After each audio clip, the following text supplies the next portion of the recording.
Thank you, man. Appreciate it. All right, good. You guys can hear me. And it does look like I have a little self-tanner in that picture, so a little bit more pale. So thank you, Michael, and thank you for Restaurant Spaces for inviting me back up again to host a really esteemed panel. You know, we have the brands up on the screen here, so I'm not going to go into any formal introduction of the panelists here, but the thing that I get geeked out about in something like this is that we have such a diverse group up here. We've got casual dining, we've got full service, we've got grocery, we've got QSR. I think this panel is going to really give us some insight on what today's and tomorrow's consumer is looking for. And really, again, thank you to the panel. And I'm going to get right into it, going with, as the esteemed heads of your brands, tell us what you are all doing to drive business into the restaurant and keep butts in the seats. What are you doing to innovate the restaurant? Start with Jim. All right. Thanks everyone. You know, at Brinker, we have a couple of brands.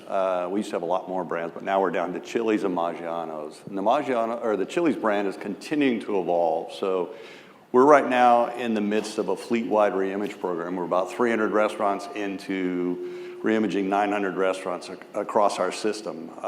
Full front of house reimage, exterior repaint. On the Maggiano's side, we're just about to embark upon a brand evolution, or revolution rather, with Maggiano's. Maggiano's, we acquired that brand from Let Us Entertain You back in 1995, and we really haven't changed that brand substantially or even noticeably if you look at it from a guest perspective in that time. So now it's time for a revolutionary change. And so we're talking to some design firms now. We'll have some interviews in a few weeks, but that brand over the next year is going to really remake itself to become more relevant and to continue its popularity. So we're trying to stay ahead of everything. You know, all the stuff that we talked about today, or this conference about third-party delivery and stuff, has been in the back of our heads. And you know, when we were just talking earlier before we came up here, when you've got so many restaurants in your portfolio, it's very difficult to make adjustments and plan for, you know, the additional space and stuff required for third-party delivery or things like that. And so trying to figure out how you continue to go forward and be relevant with your new units, at the same time figure out how you adapt to that in the past is something that we're continuing to try and do. Good, great. Adam? So Whole Foods Market is not a restaurant brand, but restaurant is a part of our business, and it's really a part of the business that is helping us to drive people into our stores. And you know, I think about my job not so much as designing and building grocery stores, but I think about my job as really designing and building community gathering spaces. And our restaurant programs are one way that we can do that, to create a space that helps drive folks to our stores. You know, grocery shopping is a chore for many people, and you know, with the advent of online and digital delivery programs, we need to create another space that allows folks to have more of a reason to come in and have a meal, have a drink, do some shopping. You know, as 200,000 years of human evolution, people are still hardwired to connect face-to-face with other human beings in person. I don't see that changing in any real sense in the near future. And so what I really think about when we're designing spaces is how can I make that space a desirable place to create those human-to-human interactions in our stores. And you know, a lot of the ways that we do that, alcohol is always a good thing. Mm-hmm. If you've got a bar in a grocery store, people are going to stay longer. People are going to want to shop and connect, and it just creates opportunities. Mm-hmm. Absolutely. Yeah. Yeah. One of the things we were joking about earlier is that you know, you really can't get much more digital than Amazon, and the thing that we really appreciate about the Whole Foods restaurant side of the business is that it really does create that human approach that softens the brand and makes it more approachable. And I'm certainly guilty of upping my ticket after a couple IPAs and then walking the store to go look at a steak. So compliments to the team. Juliana. Well, I think we are, anybody who's been to a restaurant in the United States in the last couple of years knows that we've been modernizing and trying to modernize our fleet for a few years. We've got a few outlets out there. We've got around 16,000, and it takes a little bit of time. But we're very much focused on not only creating a really up-to-date, enjoyable experience inside something. We've got some restaurants that haven't been touched for several years. We try not to do that. But we're certainly focusing quite a bit on how to incorporate these digital elements, how to incorporate a self-order kiosk ordering experience in a way where it's not a focus, but it's an enabler for people to just have an easier experience. And it's really hard to do. It's a challenge for us when you look at how many different footprints we're dealing with and how many restaurants that maybe have been there for 30 years and have organically grown over the years, and the entrance isn't at all where we would want it to be, which seems like a really unexciting thing to start playing with, but it's something that we have to look at individually because it's all part of the draw and how to make it enticing for folks to come inside. Because if you come in, and again, I feel like we've been talking about this topic almost nonstop for 2 days, but there's a reason. Nobody's really cracked that nut. But if you don't get that approach correct, if you don't get an intuitive experience down, there's really no reason to go inside. And you don't have the chance to do that too often. So, trying to fix that. And I think in all of our markets, we've seen what McDonald's is doing in terms of modernizing the brand. How are your consumers falling in line with that? I mean, a lot of your business is certainly repeat business, and it becomes part of their way of life. How are they responding to it?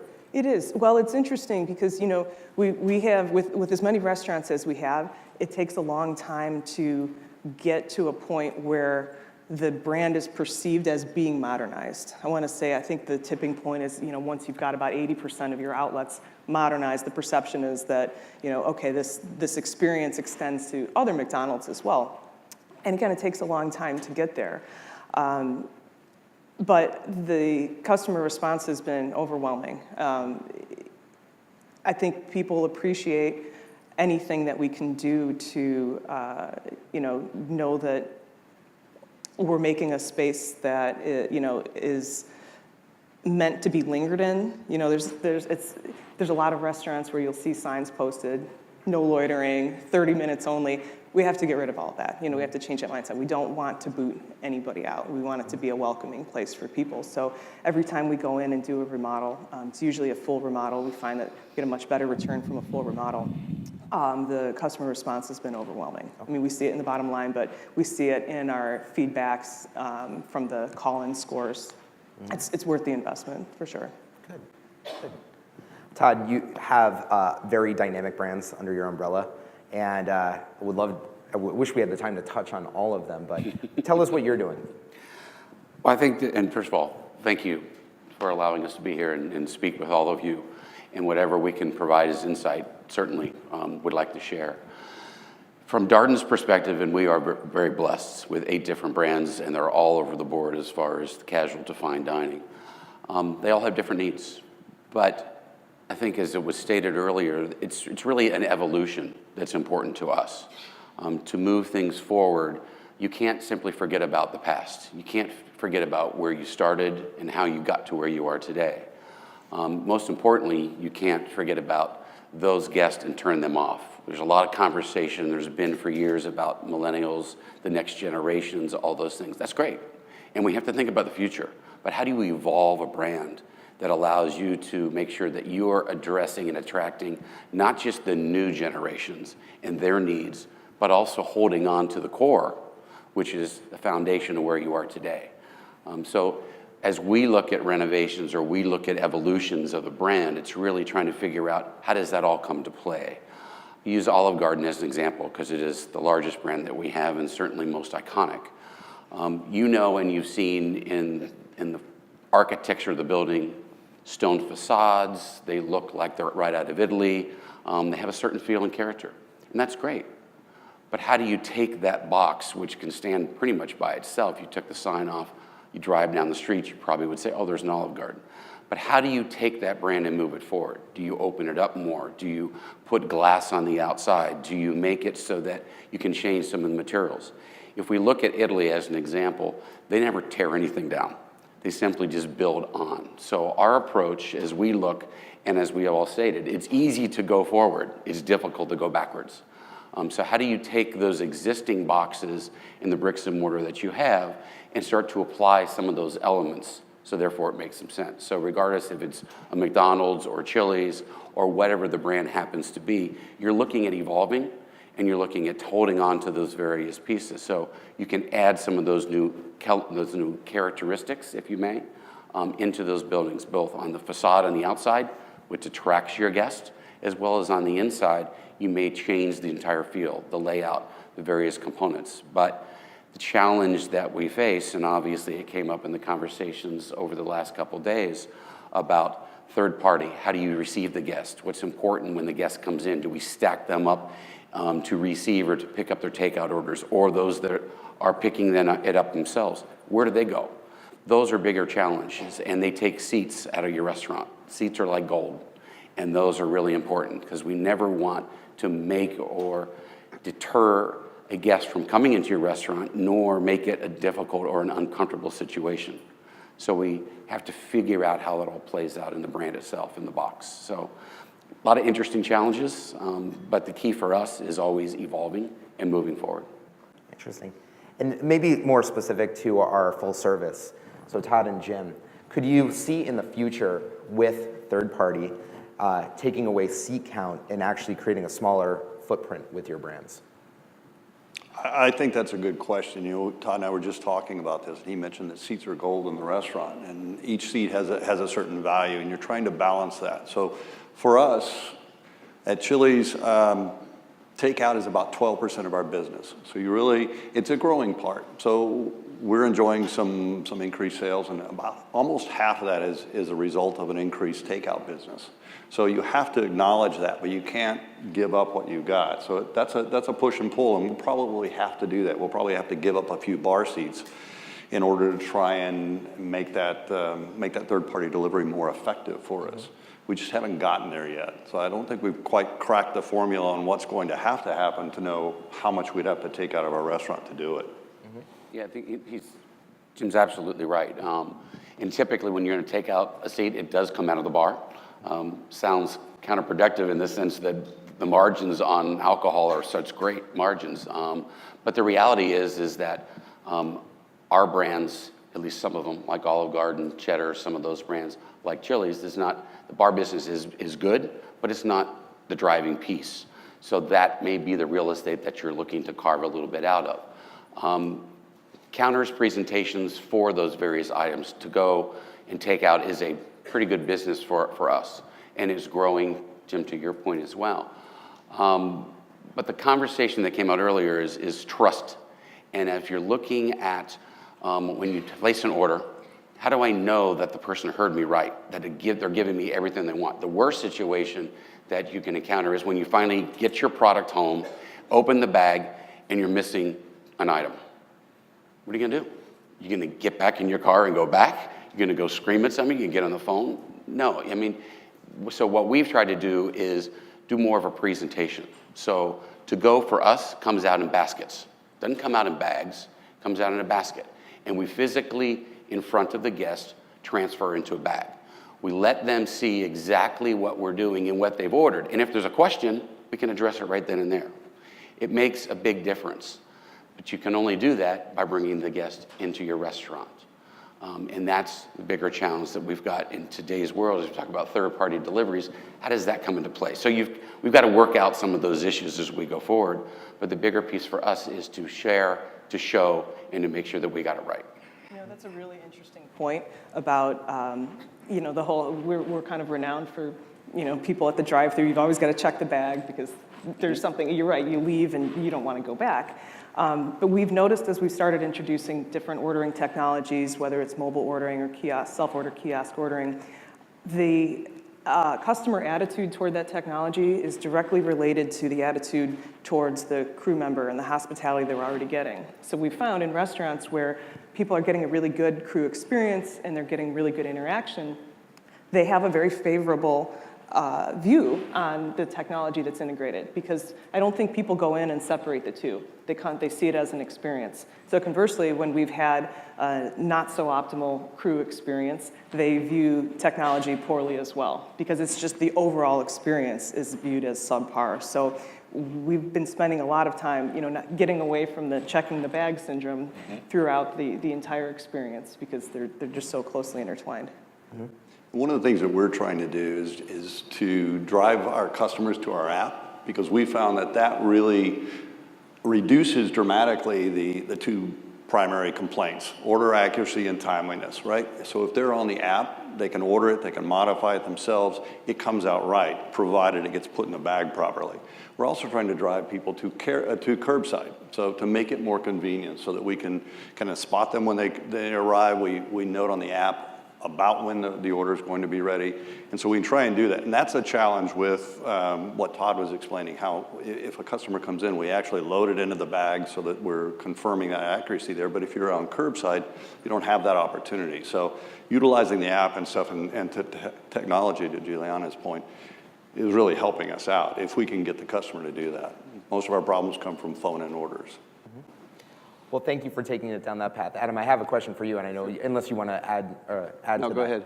Well, bringing it back to the store, we had a chat about using the term grocerant, which I can't stand that term. I'm sure you don't as well. I consider Whole Foods a destination restaurant, and a good one at that. So going back to my original question about the footprint of casual dining, what do you see the future of your footprint looking as? Online delivery of groceries and SKUs could come down in store. Will you increase your footprint in the space? I think it's definitely a possibility, and we're seeing that more being driven in our new designs. Like I think you mentioned earlier, it's hard to go backwards and recreate space once you've got it programmed, but we are looking to dedicate more space to these gathering type areas in restaurants. And I think, one of the approaches that is a little bit different from, a standalone restaurant and these very recognizable brands like Olive Garden and McDonald's that have this very recognizable physical appearance. We're taking the approach of creating a space that's relevant to the communities where we go in. We don't have a prototypical design that we work with. We do a lot of research in the communities that we are moving into to find out what's relevant to the people that are going to be shopping in our stores and what's relevant to the community, and where we can find those intersections around whether it's agricultural history or a brewery that was in that neighborhood that we can use to create a design vocabulary that makes relevance to the people that live in that neighborhood. We don't, I try not to think about we're dropping a box from the sky that a Whole Foods looks like a Whole Foods everywhere you go. We want a Whole Foods to look like it's a part of the neighborhood. And I think that really helps make people feel welcome and want to come because they feel like we've taken the time to get to know them. And so we create that brand loyalty. That's one of the ways that we really have people who are customers that are loyal and come in multiple times a week. We completely didn't rehearse this. Obviously, we're so busy during these sessions that we didn't. This is really the first time we've all been on the stage together and sat together, so sorry for the impromptu questions. But I like the topic of regionalizing the design. And going to Jim here, he has a very dynamic past. He most recently worked with the development of Legacy Food Hall. And you can't get much more regionalized than that, and creating that local feel and reaching out to the food truck operators of the world to give them a bit of real estate. So how do you see that as accommodating the future guest? And then I'm going to ask the rest of the panel the same question: how are we regionalizing our design? And is that something that we're taking into effect in store design? Yeah. With food halls, really dynamic. It's all about creating experiences, right? So what we were trying to do with food halls is, and we did this for Legacy West, and the food hall company is proceeding with a new one in Nashville. The biggest draw is that you're pulling in all the culinary talent and creativity of that area. So of Dallas, we pulled all the best of the best in. So you're really playing to the regional aspect of it and to the local flavors and tastes and stuff, but you're trying to create those experiences. So It's really kind of dynamic, and it should be suited, can't be dropped down and kind of prototyped. It has to be very unique each time, I think, to be successful. And it's, like I said, it's all about creating experiences and drawing from the local fabric, I guess. And segueing into, thank you for that. Juliana, with as many units as McDonald's Corporation has, how is that impacting design? It's an interesting question, and the answer for us seems to change every couple years. Our thinking has evolved quite a bit. You know, as many restaurants as we have, the vast majority of them are franchised, and they are locally owned businesses, for the most part, small businesses. And, you know, we have a lot of pretty robust discussions on, you know, how far do you take responding to the context in which you are in, because I mean, I think that's critical. If you're not responding to the context and the customers, there's, you know, you're just being tone deaf. But at what point do you also balance that with presenting a unified global brand? So, you know, we think of this a few different ways. We think of it, of course, and I think most people here are from, you know, represent U.S. outlets. We, at this point in time, are centralizing our designs quite a bit more. So several years ago, you could see a NASCAR-themed McDonald's and a Harley-Davidson-themed McDonald's and a military-themed McDonald's, and it was interesting and it was kind of unique, and I think there was a fun aspect of, you know, the novelty aspect of seeing these places, but at the same time, it didn't say anything about the brand. It was much more about the place than it was about the food and the experience. And we found, as we've expanded our global presence, that it's really important for us to have a very unified, very strong, very singular global presence instead of one that's so fragmented. You know, it's I think a bit more of a confident approach in some ways, but there's still a balance. I mean, there are some things that we'll do in Southeast Asia design-wise that we would not do in the US. I think it's more significant for us to change our design to fit the cultural differences. So for markets, for example, that have much larger families or that want to eat together, you know, we spend a lot more time designing seating scenarios to fit with the way people like to, you know, or want to eat. That's, I think a much more significant way for us to look at how to localize, because we really want to localize the experience. So it should have a very, you know, a very distinct, singular global presence, but the experience is what should change, because we don't want to impose the McDonald's experience on it. You know, it's pretty universal. It's good, quick food. It's how people want to get it from us. And really that's the same conversation as this whole digital off-premise in dining. You know, I think it's a mistake to try to force people to either use a self-order kiosk or use a mobile app or use, you know, whatever it is that we as a business think is a really good idea, if we're not also just giving the experience that our customers want. So it's all kind of tied together. Mm-hmm. Thank you. Todd. It's interesting because I think it is a balance. More times today, you go into different communities and they have guidelines that are very restrictive. There are certain parts of the country you can't build your prototype, and you cannot put certain materials there because they've mandated this is what you have to do. So you have to be able to have that balance and figure out what's important as you would go forward. Yes, we have a driving look and a feel, but as you're trying to regionalize or you're trying to fit within the community, there are certain things you can do. As an example, in Longhorn, we've put forth an initiative that in each of those locations, we bring in the community. So you're looking for historical imagery that you can put in the front of the restaurant that people can connect to. So where did the town come from? Was it prior to this location? Was it something else? So you can bring some of those historical elements in that allows your guests to connect. And allows you, and allows them, most importantly, to feel at home. Because that's what you want. You're trying to bring them in to your restaurant and make them feel comfortable in the environment, regardless if it's a group of 2 or 4 or 8 or whatever it is that you're trying to create the seating for. You want that experience to be special. So it's important to find ways to do some of those elements to bring that local connection to the consumer as you would go forward. It's tough sometimes on the outside, and it's also that balance that you have of what is my iconic look. But there are certain things that you know that you need to do. So a lot of our brands have different scenarios. If I look at Longhorn as an example, once again, we have stone, we also have brick, we have stucco. So there's different material palettes that you can use in different areas, whichever is indigenous or whichever is driven by that local municipality or that area sometimes drives the look and feel of the design.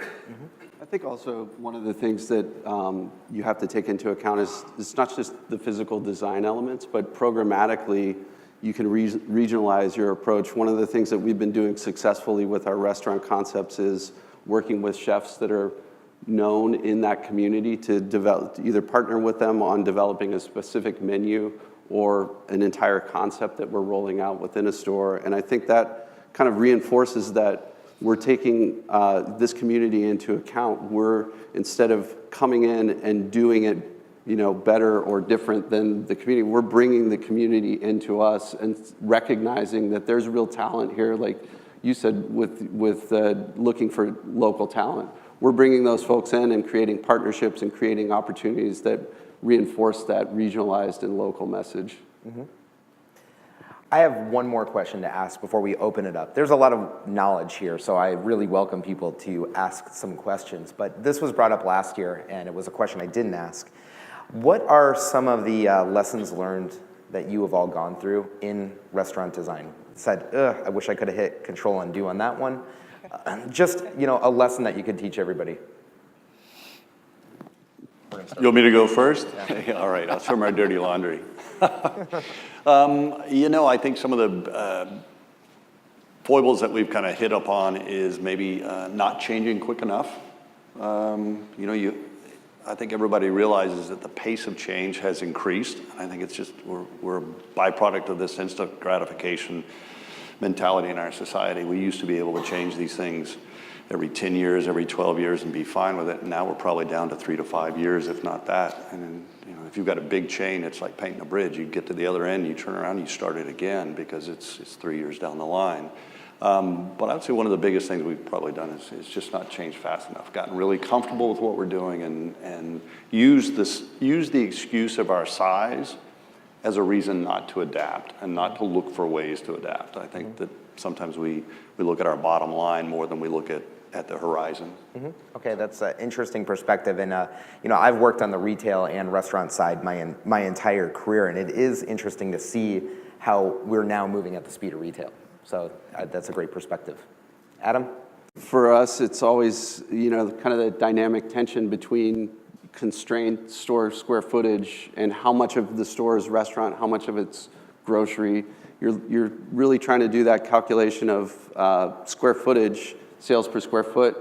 And, you know, restaurants are relatively small percentage-wise of our sales, but they have this compounding effect. And so if you're going to, you have to think about, are you going to build the church for Easter Sunday or for every Sunday? And I think sometimes we think about it in too much of a, you know, looking at the bottom line and looking at what other programs are going to be impacted by expanding the restaurant service, but we sell ourselves short by not providing enough space to give a pleasant environment. And, you know, we really have to think about it in terms of, if we're gonna do restaurants in our stores, let's do restaurants right, and let's build the restaurant the way it should function, both back of the house and front of the house for the customer experience, because that will have a compounding effect on the overall store experience. Mm-hmm.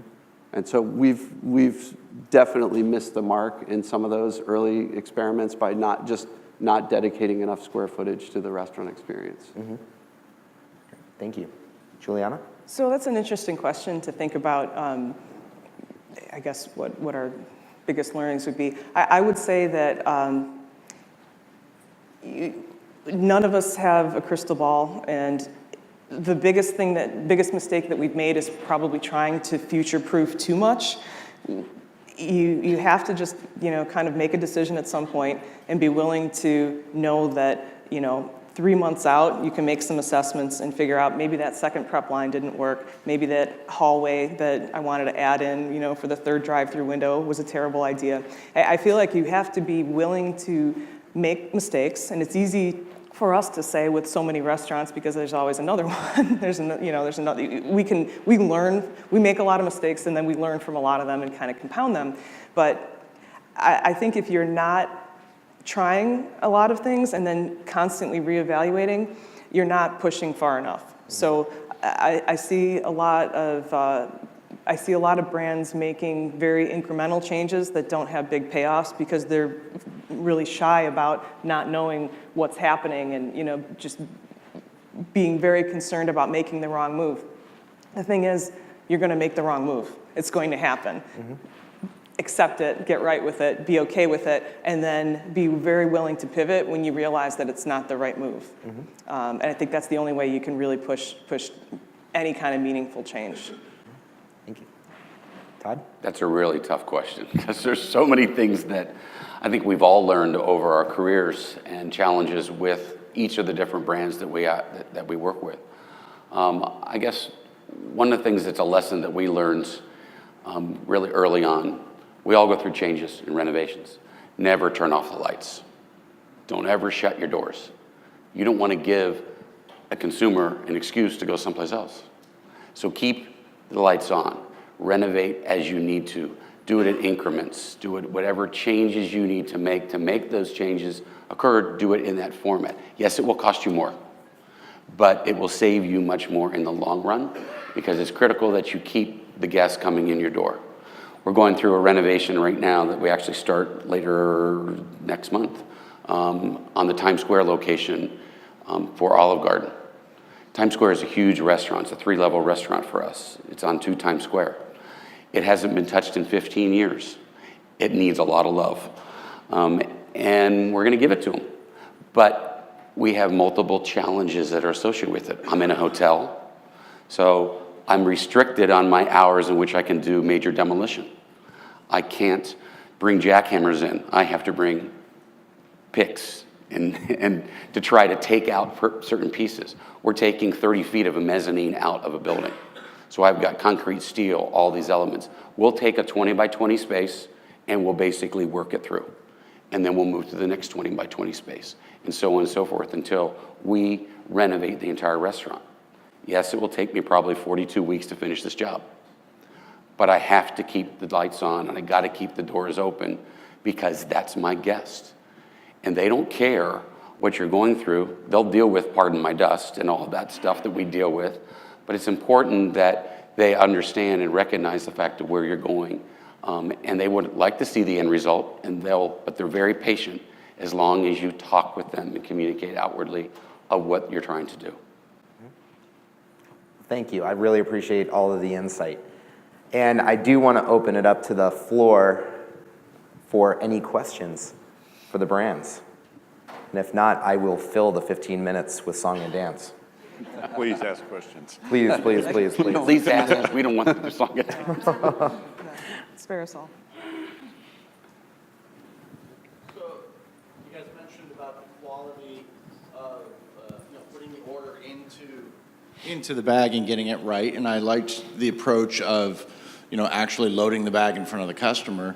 But as we've talked to this, the last couple days, delivery, somebody else is actually being that person now as much as the customer walking in and doing that. So the driver's not sitting there going, I ordered and you didn't put it in the bag. How are you guys then trying to pick up that quality aspect and make that experience a little bit better? Well, that's actually a really good question. Darden is not a company that's really jumped in both feet. We think the jury's still out. How do you actually trust that product that you have put your name on and it's putting in the bag is going to get to the consumer in the right way? Is it going to be there? Have they done something to the food? All these questions are concerns that we have because we don't know it. If it were our drivers, it's a different story. You could trust them. But we're not 100% sure. And not that we're trying to be the pessimist that basically says someone's going to taint the food or do something to it, but you just don't know. And if the food we're something that is prepared a certain way. That's what the guest wants to get. So my question to you is, if you ordered a steak and you want it delivered and you like your steak medium rare, at what temperature do I cook it to put it in the box to get it to you? That's a really challenge. And not all foods transfer. So we have to be very smart about what we think is a product that can go in a bag or a box and be sent over to a guest. So those are some of the challenges that we're faced with. I don't have the answers for you, only because I don't think that there is one answer yet. It will come out, and I think through sessions like this, when we have a lot of dialogue about them, eventually something will surface. If it's not from somebody in this room, it's somebody else outside the room that will figure out a solution on how to move third-party delivery forward. But it's got to be done in the right way. So we had an interesting thing happen when we started installing all these self-order kiosks. For a very long time, one of our complaints, frequent complaint, was that the order was inaccurate. Now, when a customer is solely responsible for placing their order, if it's inaccurate, one of two things happen. It's either their fault that they ordered wrong, which typically, people are pretty good about that, or our kitchen didn't make the order right. And so it put a huge amount of pressure back on our operations and our kitchens to make sure that those self-order kiosk orders were accurate. And we had a number of additional checks that were put in place because they couldn't say, oh, the cashier took it wrong or so-and-so took it wrong. The customer, very plainly, right or wrong, took it right, and it was back on the kitchen. So when we started doing delivery, we had those procedures in place basically to double and triple check, and the time that it takes, the additional time that it takes to vet the order again was more than made up for in not having customers come back, holding up the drive-through line, holding up the queuing inside. But we also, and I think a lot of the other folks that have been working through delivery are probably doing this, we do order matching. So we don't have those tables where the orders are sitting out and people get them, or the Uber driver. When Uber comes in, they have to show us their credentials, they have to show us their number, the order gets matched, the list gets matched. So everything is kind of double and triple checked, but we don't have as many issues with inaccuracy, at least.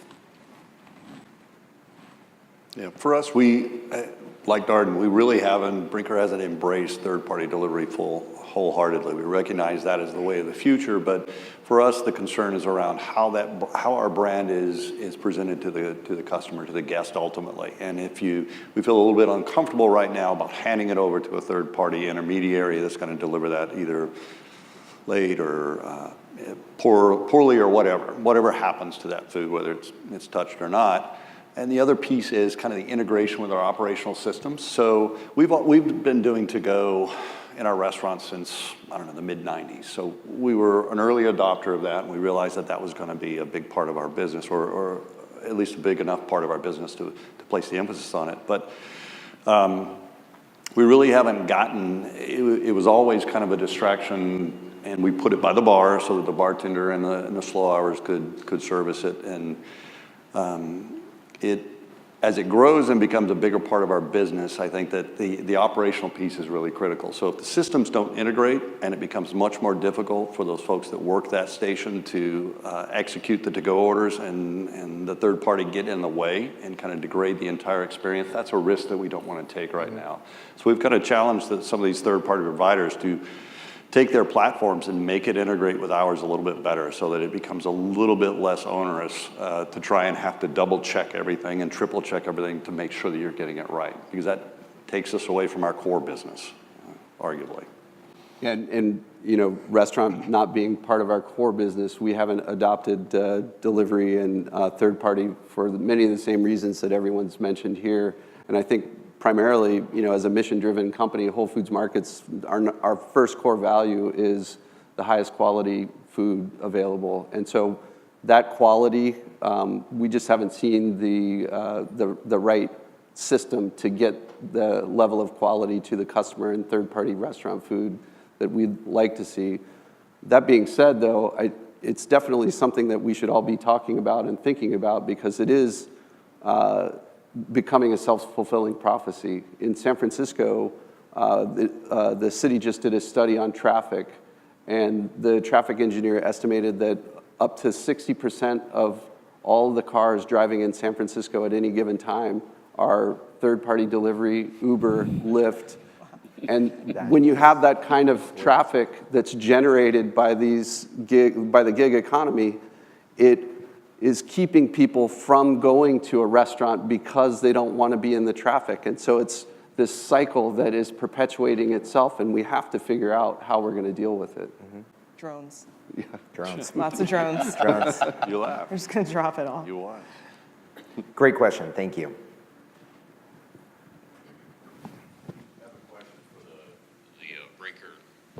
Brinker and Darden guys, we're in full service as well, and we're talking about, with the advent of additional to-go and third-party deliveries, and trying to say, should we lay out our restaurants differently to accommodate that? And my question for you two guys is, if I remember correctly, both you guys have essentially dedicated to-go pickup. Have you thought about changing that, or do you have any thoughts on reallocating labor or facilities to address that evolution? Yes, we have. And as we mentioned earlier, it's always difficult to go backwards. Going forward in the new design, you would address some of those issues. To-go's got to be by the kitchen. It has to be somewhere where there's direct access and easy to get the food out there. As well as then I can work on labor, so I don't necessarily have to have someone dedicated 100% of the time standing there, because to-go cycles through different times of the day. So that way a person can do something else. In an existing restaurant, we place it in the bar because I can have dual service and dual use out of perhaps the bartender, but it still is tied close to the kitchen, so the food can come out. And so we can get that delivery to that particular area relatively easily. I think there are only so many places things can go. And you just have to rearrange your restaurants a little bit in the footprints of where that kitchen is in relationship to access. And it's also going to be site specific. So if you've got a building that's going to be up against a major road, I can't put to-go over on that major road, because then I've got to have a person walk down the sidewalk to get to it. Not the greatest experience, especially in a cold climate. So what is the best place for it? And what's the relationship between it, the kitchen, the access road that's there, or even the dumpster corral? Because the dumpster corral, we all know, is not the cleanest space and not the best odors. So you want to be able to keep the public away from that area. So those are all challenges that you look at. So a lot of it, as we found, is going to be a little bit more site-specific. Can I take my building and flip it left to right? Yes. But in some cases, there needs to be shifts. So the dining room may stay and the whole kitchen may flop, because to-go may have a better access on one side versus the other. Yeah, and for us, we've always been willing to flip our buildings to try and accommodate that access. That's an important part of to-go. It's got to be convenient. Some of the other things that we're looking at internally are the efficiencies of that operational unit. So I described it before, where we just kind of carved out space out of our restaurant to kind of capitalize on this to-go effort early on. But now we're realizing, maybe late, but we're realizing that we can't just do that. We've got to continue to evolve our operational efficiencies, whether that's the staging areas, the bagging areas, or whatever it might be for that to-go area. We've got to continue to evolve that. We also have to evolve the person that's staffing that location. So we're looking at that now. And I'll tell you, you talked about things that we regret. Well, at Chili's, we always used to take the host or hostess who was at the front door, and they worked for us for a while, and they got a little bit better. And well, they got promoted. Guess where they went? They went to go. That was their first stop. They didn't go to food service. They didn't go to bartending. They went to go. So they had to learn the menus. They had to learn kind of this. They knew the customer interface thing, but they had to learn the menu, the process, and all that food handling genre and stuff that happens there. And so now we're taking a little bit of a different approach. Instead of just dumping someone with little experience in that role that really kind of compromises that guest experience, we're going into more in-depth training. We're making it a more prestigious location. We're trying to make it a reward type position rather than a default position. So I think we've recognized that it's a very big part of our business. At 12%, it's fairly significant. It seems small, but it's growing, and it will continue to grow. It's inevitable. So we're trying to take those steps to make it a good experience. And then, you know, at some point, we'll have to figure out how we engage with third-party delivery and make that work for us as well. Yeah, we continue to make mistakes. We all do. But fortunately, as an operator of a pretty large volume of restaurants, we'll try things. Give you an example, Cheddar's brand, the to-go was placed when it became a larger part of our business, was placed on one side of the building where the restaurants were on the opposite side of the building. And they happened to be opposite of the bar. So to-go was in the kitchen area outside of the kitchen, but it was removed from the bar. So the restrooms were in the bar because it was thought that that made more sense. We then looked at it and said, all right, that works for some issues, but then when you come in and you're waiting for some food and maybe it's not there, am I losing an opportunity to have a guest go sit in the bar and maybe have a beer or a cocktail or whatever, or maybe have a dining experience? Because sitting in a to-go area, small little room, not the most impressive. Curbside solves that problem, but we don't have that ability in all particular cases. So if you flip, maybe you create a better experience. So those are things that we continually try. Sometimes we succeed, sometimes we don't, but you learn through trial and error a lot of times to figure out what makes the most sense and how do you move forward into the future. So I'll go a little further with the, but with the third-party delivery versus the customer experience, because I totally agree. If I'm a customer walking in and picking up, I actually would like to be near the bar and experience the brand. But do you want all of the third-party drivers coming in and hanging out in your bar and cluttering up your customer experience to get to the bar? So are you guys looking at maybe how this now becomes a third aspect of entry into your space, and how do you, any ideas of how you're going with that so far? Yeah. Darden is looking at a separate entry point. If I look at the new prototype for Olive Garden as an example, I have my door here, but I have my to-go entry over here. It's created very differently. It's a glass box that's being put onto the building. So you'll see it, you'll recognize it, you'll understand, you'll see all the merchandising that goes on inside that particular area. But it definitely has to be a separate point of entry into the space. In a lot of existing restaurants, if you take it and you put it into the bar, you've got drivers, you've got people queued up, stacking up. That's not a really great bar experience, because I got people that are coming in and they're anxiously trying to get their bags so they can go either home or make their delivery. And it makes not only those seats that you took out in the bar, you lose those, but you also lose a lot of the other seats, so that now you have other bad seats in that experience. So we found, and I think that you guys have found at Brinker, success in having a separate point of entry that comes in. It all goes back to then also to site and figuring out where does that occur and how do we access that point. Yeah, I would tell you that we have not really wrestled with the third-party delivery aspect of it. You know, I saw some of those photos from yesterday, and to have all those drivers crowded into a space that's probably twice as big as our to-go space was just kind of horrifying.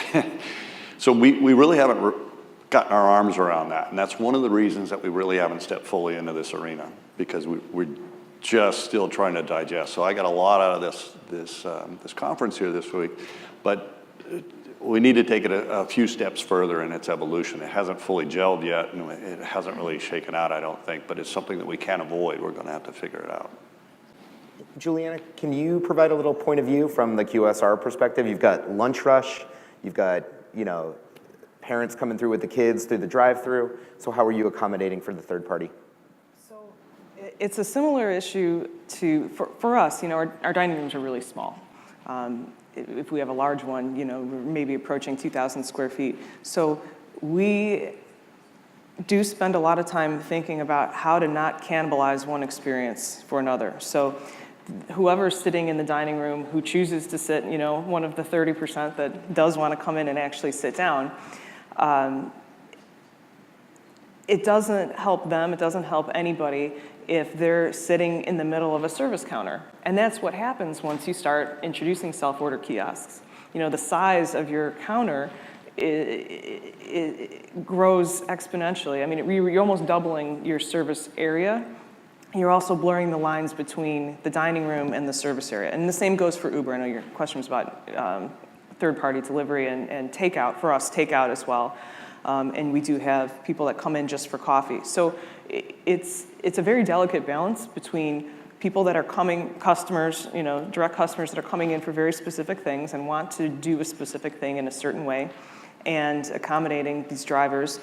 Since we've been doing delivery for over 10 years in other markets, that photo could have very easily been at one of our restaurants. I was at one last week that was just jammed with these bicycle Uber drivers, and they've got their coolers on their backs, and they're bumping into the customers, and it was a problem. It was a huge problem. And so, we're looking at how do you segment that experience? How do you clean up the dining room so that you're not sitting in the middle of a service area? Without it becoming its own little room. So it's absolutely something that we are looking at and exploring in all of our markets. Great. Well, thank you for that. And it looks like 4 seconds left. We did it. We did it. We were going to go for a nice razor shave for Michael, but I think he turned us down on the request. Panel, thank you so much for your insight. Hope to talk to the rest of you for the remaining few hours of the conference, and thank you, Restaurant Spaces.